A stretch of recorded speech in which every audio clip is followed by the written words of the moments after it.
picture the book of Revelation, you're probably imagining fire raining from the sky, 4 horsemen, the end of the world. But when it was first written, Revelation wasn't about the distant future. It was a furious political pamphlet aimed not at outsiders, but at other Christians, believers the author thought had gotten too cozy with the Roman Empire. To understand it, we need to meet the man who wrote it. The author was a man named John, not the gospel writer, a different person with a very common Jewish name. His Greek was the worst in the New Testament, sometimes grammatically broken. He was almost certainly a Palestinian Jewish Christian who lived through one of the most devastating events in ancient history. In 66 CE, Judea erupted in revolt against Rome. By 70 CE, Roman legions had destroyed Jerusalem and burned the temple to the ground. Tens of thousands were killed or enslaved. John likely witnessed this firsthand. That trauma shaped everything he later wrote. After the catastrophe, John migrated westward across the Mediterranean to the cities of Asia Minor, modern-day Turkey. He settled among the 7 churches he later addresses in Revelation: Ephesus, Smyrna, Pergamum, Thyatira, Sardis, Philadelphia, and Laodicea. These were prosperous Greco-Roman urban centers, deep inside the beating heart of the empire.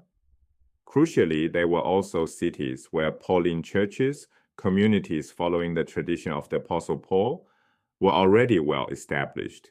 John had walked into someone else's territory. John didn't find fellow radicals. He found Christian communities whose members were relatively well off, comfortable in Greco-Roman urban life. They ate idol meat that had been offered to Roman gods in their temples before ending up at the local butcher without moral qualms. Some congregations included women in active leadership. They participated in civic life. They navigated the imperial cult, the practice of honoring the Roman emperor as divine without open rebellion. For a man who had watched Rome annihilate his homeland, burn his temple, and enslave his people, this looked like betrayal. The clash between John and the Pauline churches was total. On idol meat, John considered it demonic collaboration. Paul's churches treated it as personal conscience. On Rome itself, John saw the empire as the beast. The Pauline communities practiced accommodation. On women in leadership, John attacked a prominent woman leader. Paul's churches included women in active roles. Same cities, same scriptures, opposite conclusions about how to follow Jesus inside an empire. These conflicts were personal and vicious. In the church at Thyatira, a woman held a leadership position and permitted eating idol meat. John called her Jezebel, not her real name, but a calculated Old Testament insult.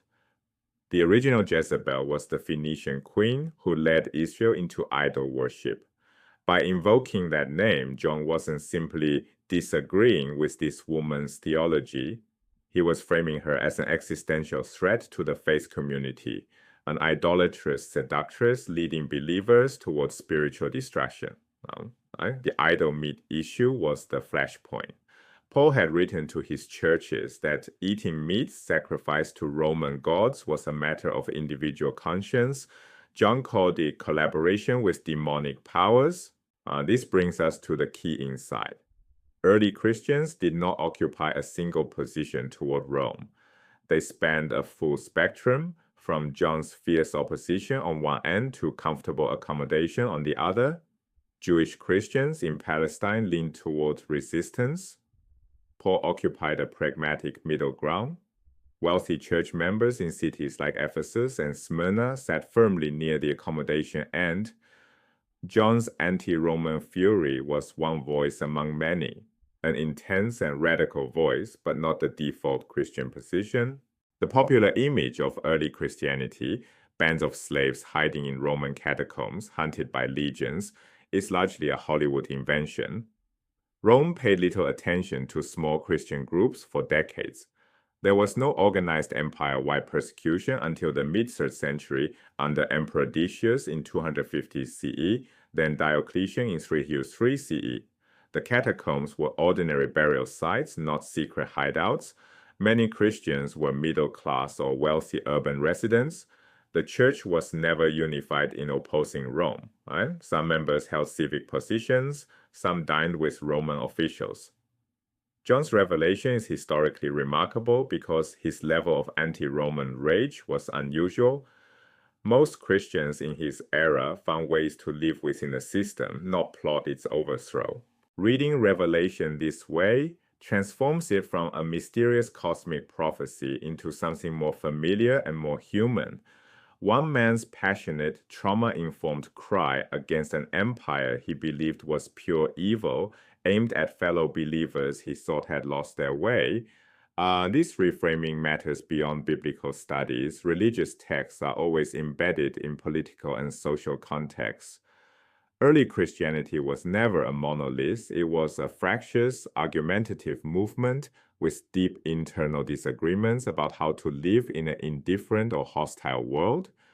Too often, we project centuries of later interpretation onto words that meant something very different to their first audience. Revelation demands we resist that impulse. The book of Revelation wasn't written for people in the year 2025. It was written for people in the year 95 by a man who had watched his world burn and was terrified that his fellow Christians had already forgotten. Not a crystal ball, a protest sign, held up by a traumatized refugee, aimed at an audience of the comfortable, demanding they choose a side.